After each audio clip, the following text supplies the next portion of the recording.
Adelaide Shoulder and Upper Limb Clinic. Innovative leaders in the diagnosis, treatment and surgery of the shoulder, elbow, wrist and hand in South Australia.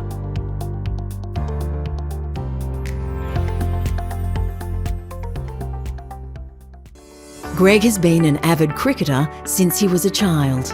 I'm a wicketkeeper. I like to think I'm a bit of a batsman.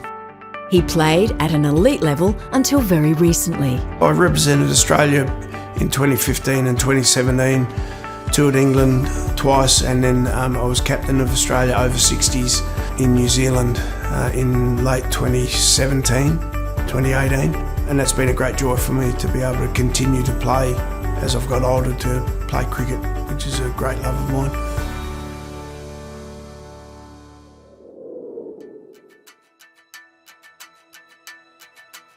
Greg was diagnosed with osteoarthritis, or wear and tear, in his right shoulder 6 years ago, and the pain has become unbearable. I haven't played cricket for probably nearly 5 months now due to my shoulder being the situation that it is. I've had to stop playing. And his coaching has also suffered. So we'll just make sure that we try and pitch the ball up. I'm a hands-on bat and ball cricket coach. So I'm finding it more and more difficult these days, probably in the last year and a bit, to actually physically hit catches, to have fast movement when I try and show the boys how to wicket keep. And of course batting is virtually non-existent for me these days because I can't obviously lift a cricket bat. Virtually any movement that I raise above my shoulder is what gets me. The shoulder pain stops you in your tracks. It's a grabbing, stabbing, sharp pain. I can't tuck my shirt in because my shoulder doesn't allow me to tuck my shirt in. To get a cup out of the cupboard, to make a cup of tea and physically lift the full tea kettle up to pour. I'm awake with my shoulder probably 4 times a night. Turning over wakes me up. The pain wakes me every night. I have had physio on my shoulder. I've tried having it strapped to restrict movement. I've had 2 lots of steroid injections in my shoulder. Once that the steroids wore off my shoulder, I was back to square one. Greg, how are you? Hi, Doctor. Nice to see you again. Nice to see you again. Cricket season must be over. Cricket season nearly over. So Greg and his surgeon, Dr James McLean, have decided it's time to have a total shoulder replacement. Shoulder replacement surgery is where the joint that makes up the ball and socket part of the shoulder is replaced with metal and plastic, and that's what takes over the movement of the shoulder joint. Hey Greg, have you had the opportunity to have a read through all of the materials? we have. I initially met Greg 6 years ago, and at that consultation we established that he had osteoarthritis of the ball and socket joint. We thought that managing his pain with simple painkillers and activity modification would give him the best outcome at that time point. So Gregory, this is a normal ball and socket just here.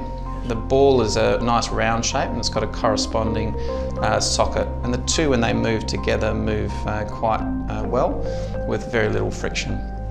This is your ball and socket x-ray from approximately 6 years ago, from 2017. And so as we can see, there's been loss of that ball shape as the cartilage is worn away. So this is the CT scan that demonstrates further deterioration of the cartilage lining of your ball and corresponding loss of cartilage on the socket side. There's further narrowing of that joint space with the loss of the normal architecture of both sides. He feels that he's reached a point now where he's ready to consider a joint replacement, and I feel that he's exhausted those conservative options, and certainly after 6 years he and his wife are in agreement. The primary goal of shoulder replacement surgery is pain relief, and the secondary goal is to improve shoulder function. So this is ball and socket osteoarthritis. To manage this effectively, there are 2 types of main shoulder replacements, one being a conventional, where a ball is replaced with a ball and a socket is replaced with a socket, and a reverse total shoulder replacement, where we actually reverse those 2 things around, and the ball is put on the socket side and the socket is put on the ball side. In Greg's case, Dr McLean will do a reverse total shoulder replacement. So this part here is where the ball articulates with the socket.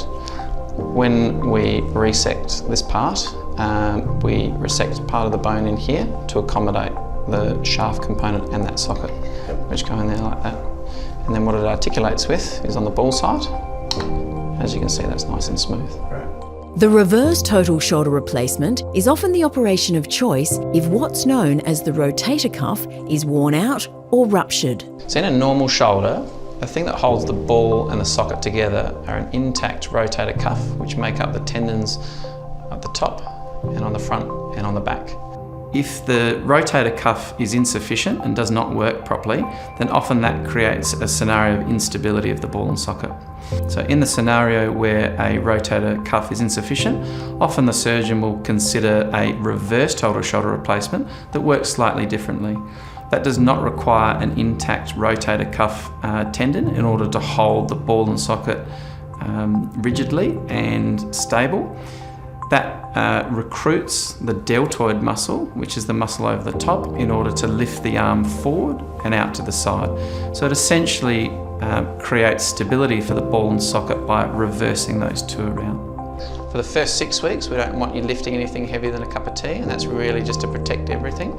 And then nothing more than 2 kilograms from the 7th week to the 12th week. You got any questions that we haven't covered in previous consultations that you'd like to cover? I presume there's no restriction on me moving around if I go for a walk in the backyard or things like that. There's not too many problems there. No, and what you'll probably find is it's most comfortable in the sling. It's just that one movement behind your back that we want you to avoid, and that's for 3 months. Okay. In terms of post-operative milestones, most patients can expect to be in hospital for a couple of nights. Most patients are discharged with a sling and have limited range of motion and limited weight bearing for up to 6 weeks following surgery. Depending on the procedure that they've had and dependent on a few intraoperative considerations, those timelines might be extended. Most patients will begin performing increased physiotherapy from the 6th week and finish their shoulder dislocation precautions from the end of the 3rd month onwards. Most patients refrain from driving for between 4 and 6 weeks, and full recovery normally takes between 6 and 12 months post-operatively. I'd love to get back to play cricket. I'm set myself what I think is a gettable goal for next season to be able to play. My goal also with my shoulder, when it hopefully gets better, is to re-establish myself as a proper bat and ball cricket coach, and to be able to do what I have been doing for a long time, but without any pain, and do it properly. Greg has realistic expectations in terms of pain relief and restoration of function post-operatively. He should be able to return to the activities that he enjoys doing, including cricket. We'll have to wait and see. Operation Day has finally come for cricketer Greg. Shaved up and ready to go, and they've filled me in with a lot of detail on what's going to happen, which is really reassuring. It's been really good. The nurses told me that I'll be sore and not to put up with any pain. I can ring the bell and my pain will go away. That'll be nice too. Dr McLean's been really good. How'd you go with the scrubs? Yeah, good. Yeah, Right. no worries. I'll come and have a chat to you when everything's over later on this afternoon. Okay. So I'll walk you through what I've found, talk you through what I've done. So in the operation, we're going to prepare him. We're going to open up his shoulder. We're going to dissect down carefully to the joint. We're going to remove the diseased joint and appropriately size the implant and replace it. I'm going to test the implant to make sure that it's stable before closing. I anticipate Greg's operation will take 90 minutes. So I've completed the preparation of Greg's humerus. The implants that we had identified preoperatively as being the most likely to be used, I've confirmed are the correct size. So he does have slightly more wear than other patients. However, we can use a standard implant to achieve a stable outcome. I was really happy with the final outcome. The preoperative plan matched up with the intraoperative findings. Greg will be in hospital for a couple of days, depending on how he recovers from the anaesthetic, and I anticipate that he'll be discharged straight home with a sling. We'd like to protect his range of motion just while the wound's healing and things are settling down. I anticipate that I'll have significant improvement in his pain, excellent shoulder function and significantly improved shoulder range.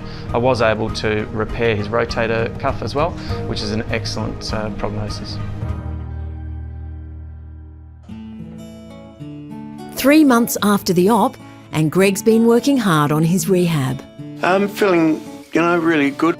I was in hospital for 4.5 days. First few days were pretty hectic for me. It was stuff that I'd never experienced before, like the major block on my shoulder, which gave me no feeling in my arm for nearly 2 days. I had to sleep in a reclining chair for 3 weeks. It was difficult. I'm not going to pull any punches. At the end of 3 weeks, I was really tired because of not having regular sleep. I needed quite a bit of help at home to just get my tops on for my pyjamas and just generally sometimes getting in and out of the chair. Greg came off his pain medication at about week 6. He wore a sling for about 8 weeks, at which point he started physio. A good physio that you're with, and then the exercises that he gives you just has to be done. And it's 2-3 times a day that those exercises have to be done. My movement's good. I can get my arm above my head, to the side. There's a lot of movement. I'm able to bring my arm up and extend it all over the place. There's no pain. It just feels stiff, but it's not pain. There's things that I can do now that I haven't been able to do like for 5 years. I can tuck my shirt in before I couldn't without pain. It's good to be able to reach up and grab the cup and actually pour it with my right arm. Hold a kettle and pour a cup of tea, pain-free. I don't have any shoulder pain at all now, like sleeping. There's been nights when I've gone right through, which that hasn't happened for a long time, where I've slept right through. It's been wonderful. Hi James, time to see you again. 3 months. Yeah. Dr McLean's also happy with Greg's progress. So Greg, what this demonstrates... Greg's doing really well 3 months following surgery. His recovery's been typical for other patients that I've had at the same time point. And this is the x-ray of your implant after surgery. So it shows the ball part that's replaced the socket. So Greg's just completed the protective phase of his recovery, which lasts for 3 months following surgery. Just show us how much external rotation. I'm really pleased that we were able to achieve a painless, normal function for Greg at 3 months. This is a fairly typical outcome following joint replacement surgery. Normally, I would anticipate a 12-month maximal medical improvement following this type of recovery, but sometimes patients report that their range of motion continues to improve out to 18 months following surgery. Greg, that range of motion is fantastic at this time point. And I anticipate that as he transitions now to the next phase, that he should be well positioned to consider returning to cricket in the summer season in around 6 months' time. I have a major goal to play over 70s cricket for Australia. I'm hopeful. I think that it's not beyond me. My future is to have a happy, normal, healthy life, active life. That's what I want to do.